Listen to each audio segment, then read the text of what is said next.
జిల్లా గురజాలలో వైసీపీ నేతలు బరితెగించారు. గురజాల పట్టణ పరిధిలోని పలు గ్రామ వార్డు సచివాలయాలకు మా నమ్మకం నువ్వే జగన్ అనే బోర్డులు ఏర్పాటు చేశారు వైసీపీ నేతలు. ప్రభుత్వ కార్యాలయాలను సైతం వైసీపీ నేతలు పార్టీ ఆఫీసులుగా మార్చారని ప్రజలు మండిపడుతున్నారు. ఇది గ్రామ సచివాలయమా లేక వైసీపీ కార్యాలయమా అంటూ వారు ఆగ్రహం వ్యక్తం చేస్తున్నారు.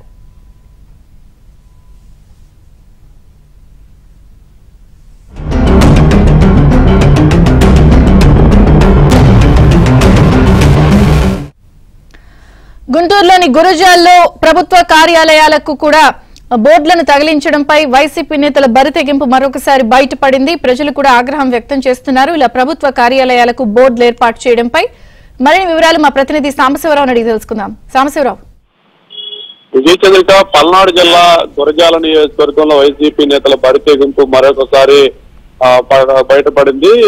గ్రామ సచివాలయాలు ప్రభుత్వం ఏర్పాటు చేసిన గ్రామ సచివాలయాలకు ఏకంగా మా నమ్మకం నువ్వే జగన్ అనే నినాదంతో ఉన్న బోర్డులను ఏర్పాటు చేయడం కూడా ఇప్పుడు స్థానికంగా ఉన్న ప్రజలు ప్రతిపక్ష పార్టీలు తీవ్రంగా అభ్యంతరం వ్యక్తం చేస్తున్నాయి. సచివాలయాలు గ్రామ సచివాలయాల లేక వైసీపీ పార్టీ కార్యాలయాల స్పష్టతనివ్వాలంటూ కూడా ప్రతిపక్ష పార్టీ నేతలైతే డిమాండ్ చేస్తున్న పరిస్థితి అయితే ఉంది. గతంలో ఎన్ని ప్రభుత్వ ఉల్లంఘనలు చేసినా కూడా ప్రభుత్వం కనీసం పట్టి పట్టినట్టుగా వ్యవహరిస్తున్నాయి.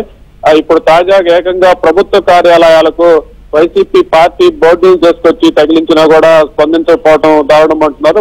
ఏకంగా గురజాల పట్టణంలో అయితే ఆర్డీఓ కార్యాలయానికి ఆనుకొని ఇటీవలే నూతనంగా గ్రామ సచివాలయాన్ని ప్రభుత్వ నిధులతో నిర్మించారు. ఆ నిర్మించిన భవనం ఇంకా ప్రారంభోత్సవం కాకముందు దానికి మా నమ్మకం నువ్వే జగన్ అనే బోర్డును తీసుకొచ్చి పెట్టడంతో అది ప్రభుత్వ నిధులతో నిర్మించిన భవనాన్ని వైసీపీ పార్టీ కార్యాలయంగా మార్చారా అంటూ కూడా ప్రశ్నిస్తున్నారు. మరి ఆర్డీఓ ఆఫీసు కార్యాలయం పక్కనే ఉన్నా కూడా దీన్ని ఆర్డీఓ స్థాయిధికారి పక్కనే ఉన్నా ఎందుకు దీనిపై స్పందించలేదు? ప్రభుత్వ కార్యాలయాలకు పార్టీ పోర్టులు పెట్టినా కూడా ప్రభుత్వ అధికారులు ఎందుకు స్పందించట్లేదు? ప్రభుత్వ అధికారులు కూడా చలనం లేకపోవడంపై కూడా స్థానికంగా ప్రజలు ఆగ్రహం వ్యక్తం చేస్తున్నారు. తక్షణమే ఆ బోర్డులు తొలగిస్తారా లేక గ్రామ సచివాలయాలని వైసీపీ పార్టీ కార్యాలయాలని ప్రకటించుకుంటారా స్పష్టం చేయాలంటూ కూడా అక్కడున్న ప్రతిపక్ష పార్టీలు అయితే మరి డిమాండ్ చేస్తున్నాయి. దీనిపై మరి వాటిని ఉన్నతాధికారులు కానీ పల్నాడు జిల్లా కలెక్టర్ కానీ స్పందించి దీనిపై వివరణ ఇస్తారా లేక బోర్డులను తొలగిస్తారా అనేది కూడా ఇప్పుడు ప్రశ్నార్థకంగా మారింది.